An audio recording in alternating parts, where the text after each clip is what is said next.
نه پس بیا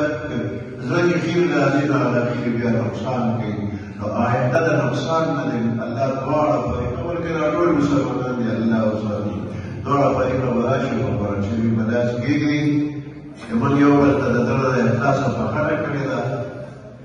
او آینده به د ورورولۍ ژوند تېروي دواړه فریقه دي حیدر خان او سیف الله اویس او ملک ناز ذوالقرنین عبدالله دا ټول راخاموش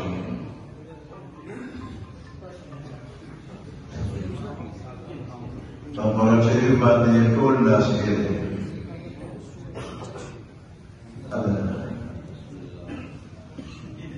ټول لاسونه کېدی او داسې ووایي کېنه حیدر کېنه داسې وایي چې یا الله ستا په مخ کې ستا په کور کې ستا په قرآن لاس ایښی دی اوس هم پورې چې زموږ یو بل سره کوم خفګان وو هغه خفګان موږ ستا د رضا لپاره دا زړونه وویستل آینده به یو بل سره د ورورولۍ ژوند تېروو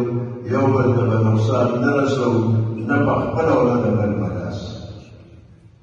بس یو بل ته راوړو یو خاص